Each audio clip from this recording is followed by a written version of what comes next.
शख्सियात को ज़ेब नहीं देता। तो मेरा इसमें नुक्ता नज़र ये है कि जहाँ पे भी आपको ये बात नज़र आएगी, बुनियादी तौर पे वहाँ पे आपको सियासी बसीरत की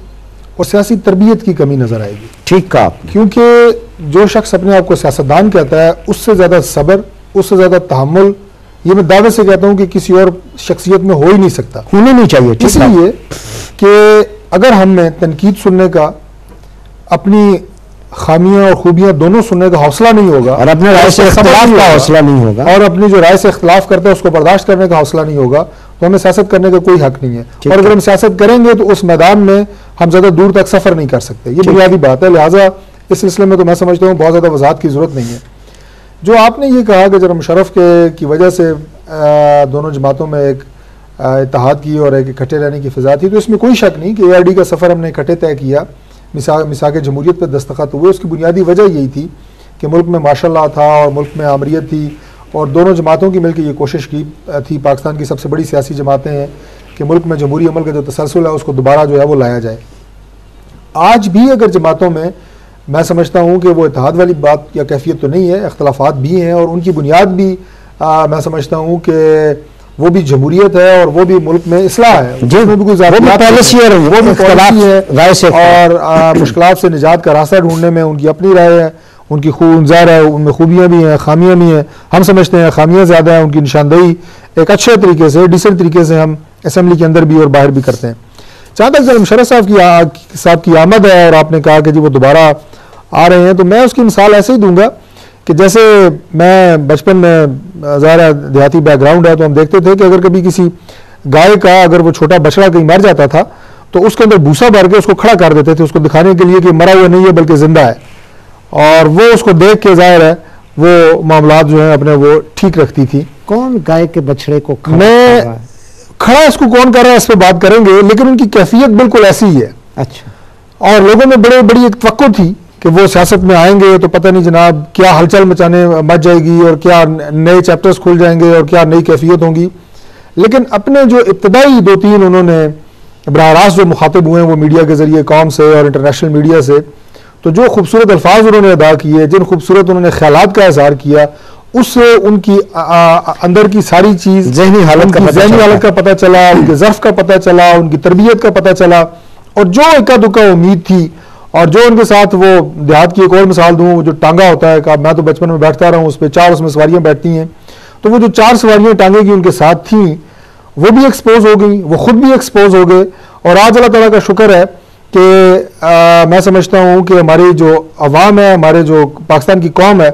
वो भी इतनी ज़्यादा बाशऊर है कि जितने भी काम उनके दौर में हुए, और मैं मुख्तसरन अर्ज़ करूँगा कि जब 9/11 का वाक़या हुआ और उसके बाद एक कॉल पे जिस तरह उन्होंने सरेंडर किया, अपनी तमाम पॉलिसियों को यू टर्न किया, उन्होंने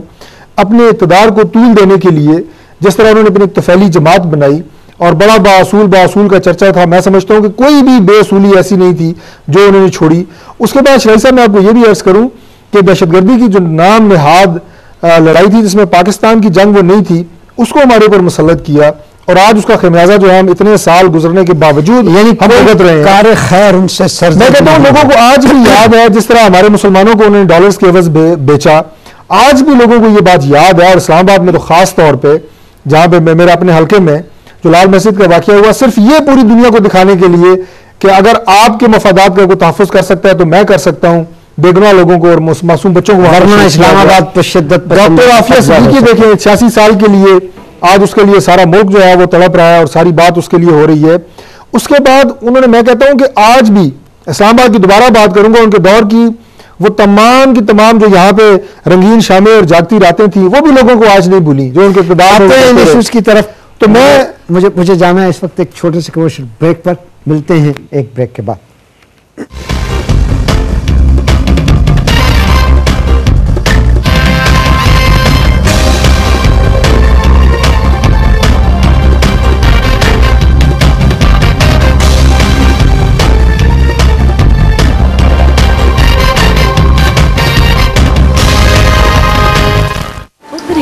बीच भंवर बादे बहार,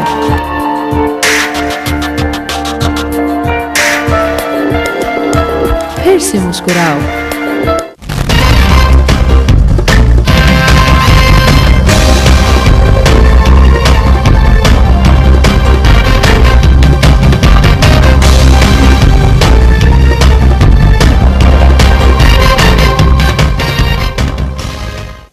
नाज़रीन, फोरम में आपको एक दफ़ा फिर खुश आमदीद कहता हूँ। गुफ्तगू हो रही है आजकल सियासत में नित नए इंकशाफात और उन इंकशाफात के लिए इस्तेमाल होने वाली ज़ुबान के हवाले से। जाहिद हुसैन काज़मी साहब, बहुत लव हेट का रिलेशनशिप रहा इमरान खान साहब का जनाब परवेज़ मुशर्रफ साहब के साथ। एक ज़माने में बहुत मोहब्बत थी और फिर मेरे ख्याल में उसके फ़ौरन बाद उससे शदीद नफ़रत शुरू हो गई। अब ये जो ताज़ा उनकी कार्रवाई है, इसको कैसे देखती है तहरीक इंसाफ? बिस्मिल्लाहिर्रहमानिर्रहीम। सबसे पहले तो मैं, जो आपने फरमाया कि हमारा जो एक उनके साथ एक अच्छा तल्लक था जब वो इनिशली जब जनरल साहब आए, हमारा बेसिकली उनके साथ कोई ऐसा रिलेशन नहीं था जिससे आप कह सकें। जो 7 पॉइंट एजेंडा था बेसिकली, क्योंकि उस वक्त जो हमारी बदकिस्मती से जो सियासी जमातें थीं, उनसे लोग इस तरह तंग आ चुके थे कि लोगों ने और हमने भी ये समझा कि शायद ये नादिंदा है, ये इस क्राइसिस से इस मुल्क को निकाला। तंग आ चुके थे कि ये तासुर दिया जा रहा था कि तंग आ चुके हैं? उसे आप जिस पैराई से लें, क्योंकि उस वक्त इस हद तक पीक पे चली गई थी पीपल्स पार्टी और मुस्लिम लीग की आपस में कन्फ्रंटेशन और बेजा किस्म की जो इश्यूज थे उनको डिस्कस नहीं किया जा रहा था, उनको रिजॉल्व नहीं किया जा रहा था। जहाँ तक जनरल मुशर्रफ साहब की बात है, उस वक्त जब हमने छोड़ा, हमने ना इक़्तिदार की लालच में छोड़ा और ना किसी बारगेन या किसी मायूसी के आलम में छोड़ा। जब हमने महसूस किया कि जनरल साहब ने जो वादे, जो 7 पॉइंट एजेंडा था, सेल्फ अकाउंटेबिलिटी, एजुकेशन, हेल्थ, हमने जब देखा कि वो अपने ट्रैक से हट गया, उनका मकासद उनके कुछ और है, इंटेंशन कुछ और हैं, वो बदनीति पे जो भी बातें करते उनकी वो नीयत साफ नहीं थी। जहाँ तक बात है अभी जनरल साहब की, मैं समझता हूँ जनरल साहब उम्र के उस हिस्से में है जहाँ पे उनकी जो जिस किस्म के रिमार्क्स दे रहे हैं, वो मैं सिंपली ये कह सकता हूँ कि वो उससे ठा गए हैं। अच्छा, ये कभी भी कोई भी एक मौजूद शहरी और खासकर एक आर्मी चीफ रहा हो, 8-10 साल वो आमर हो या कुछ हो, प्रेसिडेंट ऑफ पाकिस्तान, एक स्टेट हेड रहे हैं और एक दूसरे मुल्क में रह के एक इस किस्म की लैंग्वेज, न सिर्फ मुस्लिम एक सियासी कायद के बारे में, मुस्लिम लीग नून के कायद नवाज शरीफ साहब से हमारे और बाकी लोगों के सियासी इख्तलाफात हो सकते हैं, लेकिन जिस किस्म की लैंग्वेज उन्होंने इस्तेमाल की कि इनके बालों पे उन्होंने क्रिटिसाइज किया, उनकी ज़ात पे क्रिटिसाइज किया, उनके मुख्तलिफ चीज़ों पे किया, मैं समझ पर्सनली हिट करना किसी तरीके से भी किसी सियासी या कम अज़ कम आदमी को ये ज़ेब नहीं देता। मैं समझता हूँ कि मुशर्रफ साहब एक्साइटेड हो गए हैं, क्योंकि अभी 4-6 दिन पहले जब उन्होंने पार्टी में लॉन्च की तो वो एक्साइटेड हो गए हैं और उसमें मैं समझता हूँ कि मीडिया का भी रोल काफ़ी हद तक है कि उन्होंने एक मरतबा उठा लिया, उन्होंने एक मुर्दा एक हाथी को या घोड़े को उन्होंने जिंदा कर दिया। अब देखिए, जिस आदमी ने 2 मरतबा आइन तोड़ा, जिस आदमी ने चीफ जस्टिस और जजेस की जो उनकी तौहीन की, तजलील की, इंस्टीट्यूशन सारे तबाह किए, जैसे डॉक्टर साहब ने फरमाया कि जिस तरीके से उन्होंने अपनी हमारे यहाँ से बच्चियों को no soft feeling for General Pervez Musharraf so far as Tehreek Insaf is concern. नहीं, बिल्कुल जनरल मुशर्रफ की ना पहले थी ना है। जिस किस्म की लैंग्वेज देखें, अभी उन्होंने डॉक्टर ए.के. खान के बारे में इस्तेमाल किया उन्होंने। मैं समझता हूँ कि एक मुस्लिम पाकिस्तान के बारे में अब वहां बैठकर मुझे समझ आता है कि मुशर्रफ साहब ने सियासत पाकिस्तान की करनी है, पाकिस्तानी अवाम की करनी है, या कि वो अपने जो एक हमारे किसी गैर मुल्की एजेंट हैं या गैर मुल्की एक वो, मैं समझता हूँ कि एक प्रोपेगेंडा कर रहे हैं, प्रोपेगेंडा के तौर पे वो अपने आप को आगे ला रहे हैं। और मैं समझता हूँ ये अगर इसको सिर्फ लाइट लिया जाए उनकी लैंग्वेज को, मैं समझता हूँ लैंग्वेज को आप बिल्कुल ना लें। जनरल साहब की, क्योंकि 8 साल 10 साल वो इस मुल्क पर रहे हैं,